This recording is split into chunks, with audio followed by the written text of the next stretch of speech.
경제성 문제, 그리고 뭐 환경 문제, 수질 문제 이런 식으로 해서 환경운동하는 사람들이나 환경단체에게 그동안 뭐 새만금이나 뭐 혜택이장이나 여러 가지 사항, 뭐 천성산이나 이런 걸 볼 때 뭐라고 이야기를 하냐면은 제가 직접적으로 이제 일을 해본 것은 이제 북한산 건축도하고 새만금 문제인데 왜 이 일이 진행된 중간이나 공사가 시작된 다음에 문제 제기를 하느냐 이게 많았어요. 그러니까 특히 정치를 하는 사람들이나 이제 정부의 정책을 결정하는 사람들이 아니 처음부터 이 문제가 시작하기 전에 얘기를 했으면은 사업에 대한 타당성 검토나 여러 가지를 통해서 안 할 수도 있었고 판단을 해볼 수 있었을 텐데 이 뭐 새만금도 그렇고 뭐 북한산도 그렇고 이제 일정하게 이제 공사가 진행되고 있었던 거잖아요. 그때 이제 왜 환경 문제를 제기하느냐. 그렇기 때문에 해결하기가 어렵다. 그래서 이제 이게 그런 측면에서 보면 이제 경부운하는 뭐 삽을 뜬 것도 아니고 시작하기 전이기 때문에 충분하게 이제 검토와 검증을 통해서 연구를 통해서 그 문제에 대한 옳은지 그른지 해야 되는지 말아야 되는지 판단을 내려야 되는 거고 또 국민들한테 그걸 알려야 될 책임, 의무 이런 게 있는 거고요. 어떤 입장을 갖고 이 문제를 시작했느냐 안 했느냐라고 하는 문제보다도 기본적으로 우리가 이렇게 운하를 만들 만큼 우리의 국토 조건이 있느냐라고 하는 문제는 환경운동을 해본 사람들이거나 또 그 강을 조금만 이해하는 사람들 입장에서 보면은 답이 나오는 것이죠. 그러니까 이것은 이제 토목과 환경과의 이제 대립인데요. 그러니까 토목하는 사람들은 뭐 건물도 지을 수 있고 뭐 뭐든지 할 수 있다고 생각하는데 그런 이제 환경하는 사람들의 입장에서 보면은 그것은 지켜야 될 것이 있는 거고 또 건설해야 될 것이 있는 거죠. 그걸 구분해야 되는 거죠.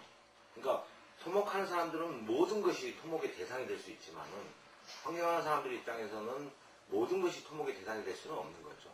건드리지 말아야 될 건 분명히 존재하고 있는데 그런 측면에서 이제 이 강의 문제는 단순히 또 이게 강의 문제가 아니고 식손이기도 하고 또 식손 측면만 볼 문제가 아니고 이건 우리가 5천년 역사 인류가 우리 한반도에 정착한 이후에 가장 남는 거잖아요.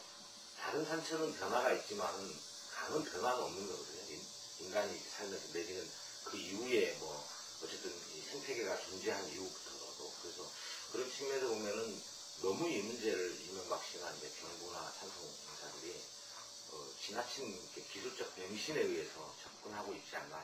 환경에 대한 이 문제와 이 경제의 문제를 조화롭게 볼 필요가 있는 거고요. 일단은 그 자체 출발에서 보면은 두 번째로는 그러니까 저희가 이제 이건 이제 경험에 의해서 나온 건데 자꾸 환경하는 사람들을 이렇게 발전을 봉쇄하거나 저해하는 사람으로 치부하는 거죠. 그러면 이 발전의 계획 프로그램 자체가 진짜 경제 발전이냐라고 하는 문제를 더듬어 봐야 되는 거죠. 다른 말로 하면은 특정 지역에 사는 주민들에게 그것이 그런 혜택과 정말 의미 있는 발전이 되는 것인지 아니면은 아주 특정 땅값을 올려서 특정 소수가 누리는 그 부의 혜택인 것인지 이런 측면에서 더듬어 보면 경부운하도 결코 그 틀을 벗어나지 않거든요. 이명박 그때 당시 신영당 국회의원이 이 문제를 계속 꺼내서 국회 내에서 뭔가 사업으로 추진하기 위해서 노력했던 이제 몇 가지 사안들이 진행이 됐고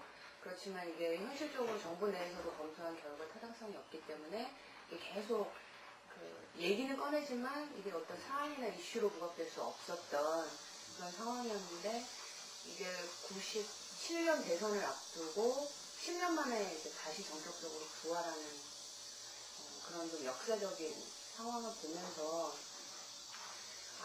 이런 사업이 아무리 정부에서 타당성이 없다 이렇게 결론을 내린다 할지라도 이런 토목공사 같은 사업은 죽지 않는구나. 그런 상황에서 지금 대선 후보가 제일 공약으로 가장 유력한 대선 후보가 제일 공약으로 내세운 상황까지 왔다 이렇게 보면은 지금 이 시점에서는 좀 논리적으로 뭔가 딱 만들어서 우리 국토와 이 운하가 실제로 근본적으로 적합하지 않다는 이런 게 지금 시점에서는 정리될 필요가 있지 않겠나.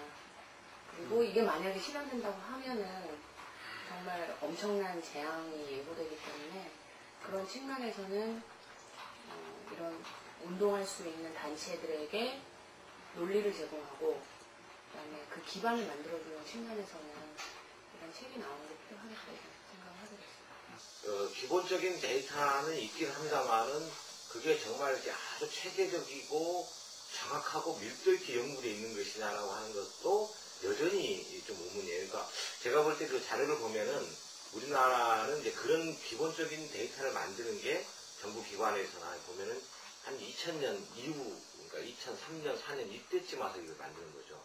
그러니까 역사적인 이 데이터가 없는 거죠. 과정 형상의 데이터.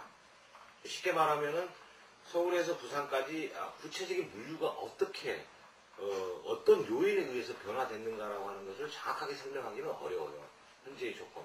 물론 우리가 가지고 있는 정보의 접근력에 한계가 있기 때문이기도 합니다만은. 그래서 이게 지금 경부나에 대해서 이야기하는 게 단순히 강에 대한 얘기도 아니고, 그래서 강과 그다음에 식수원, 수질, 수량, 뭐 강의 조건, 또 물류, 교통, 또 여러 가지의 이 내용들을 함께 다뤄야 되기 때문에 그것을 이제 전반적으로 정리하는 데가 이제 굉장히 어려움이 있었죠. 그래서 저희가 거의 집에를 못 갔죠.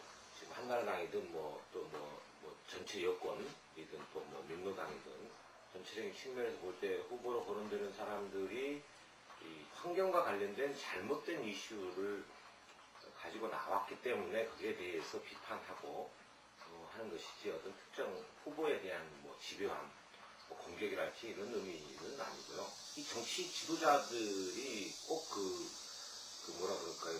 현혹된 하나의 이슈를 들고 나와가지고 표를 모으려고 하는 행위. 이것은 좀 부정돼야 된다고 하는 거고요.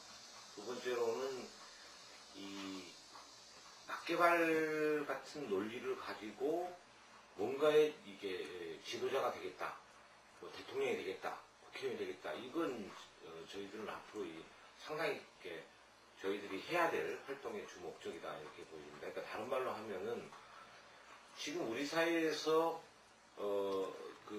이명박 씨 말 그대로 빌린다면 4만 불 시대로 가기 위해서는 엄청난 좋은 공약들을 연구하고 만들어 나가야 되는 그런 시점이 있지요.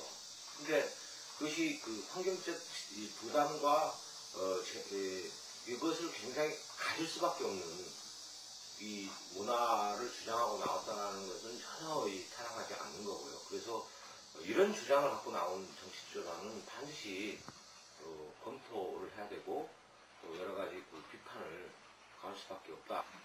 그동안에 환경운동을 하면서는 예를 들면 수질, 무슨 생태계 이런 식으로 좀 단편적인 부분들에 대해서 그러니까 오히려 우리 자연에 대한 이해가 스스로도 좀 부족한 상황에서 이런 주제들을 많이 다루지 않았나 이런 스스로의 반성도 하게 됐는데요. 이 과정을 거치면서 우리 강에 대해서 좀 더 환경운동을 해왔다는 사람 스스로도 우리 강에 대해서 예전과는 좀 다른 시각으로 볼 수 있는 매우 중요한 계기가 되었다. 이제 그런 측면에서 문화를 중심으로 얘기가 되긴 했고 경제 이런 얘기가 많이 되기는 했지만 이 책을 읽는 독자들도 이 책을 처음부터 끝까지 읽는 과정에서 우리 자연에 대해서 우리 강에 대해서 좀 더 그냥 눈으로 보는 이런 정도가 아니라 좀 더 깊이 알 수 있게 되는 그래서 이런 문화와 관련된 또는 문화가 아니더라도 또 앞으로 이제 계속 이런 개발 사업들이 제한될 수 있는데요. 그런 사업들이 제시됐을 때에 좀 더 근본적으로 우리 자연을 이해하는 바탕에서 이런 사업들을 바라볼 수 있는 그런 토대가 되었으면 그런 생각이